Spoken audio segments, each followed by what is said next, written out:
This was a model that A.M. Skeffington in the 1920s put on a napkin in a bar. Great.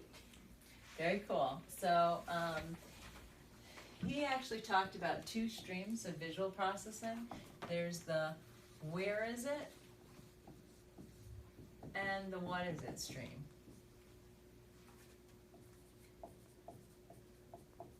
And that he called identification, so identifying what the object is, and centering. Centering is where is it? We think of centering as the sensory motor output is convergence, divergence. The sensory motor output for identification is accommodation. Really interesting that was back in the 20s, almost 100 years ago. He was talking about two streams of processing. And if you think about it, in the 70s, Hubel and Wiesel were talking about the brain and two different streams of processing, the magno and the parvocellular streams of visual processing, and that was what he had said 50 years before. And now, if we look, I mean, so much of what we're looking at is looking at those two streams of processing. It makes sense, you know, I mean, you have to figure out where something is and what something is. But very important, and almost a precursor to that, is what he called anti-gravity. And that is where am I? So you really can't determine where is it if you don't know where you are. So you have to have a strong, stable reference point.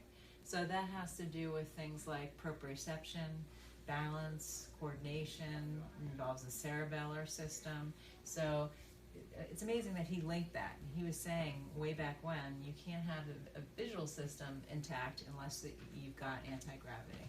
We're doing our favorite 4 circles. I'm gonna hide over here.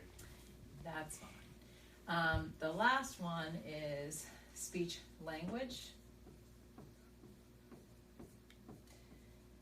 And this one's another one. We think about it, you know, how do I communicate about what I see? So that's a kind of communication. But it also involves visualization and interpreting and taking that information that's out there and encoding it in a way that is relatable and we can either talk about or connect with other people. So those 4 circles, he says this part where it's the combination of all of that information is what he calls is the emergent, and he says that's truly what vision is. So if you think about it, when you're thinking inside this kind of box, you're not thinking, oh, the eyeball is myopic, let me give it a minus lens. You're thinking, wow, there's all these parts. And so when we're prescribing, we're looking at prescribing to help that individual have a better sense of where they are, where things are, to help them identify things better and have them relate to the world better. So it's a totally different mindset in terms of, okay, what are we doing for this patient?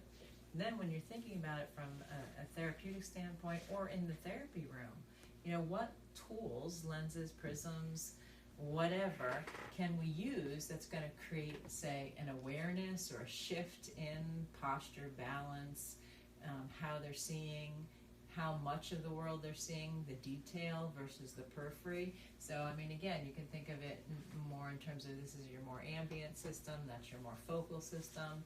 You know, here is, do they know where they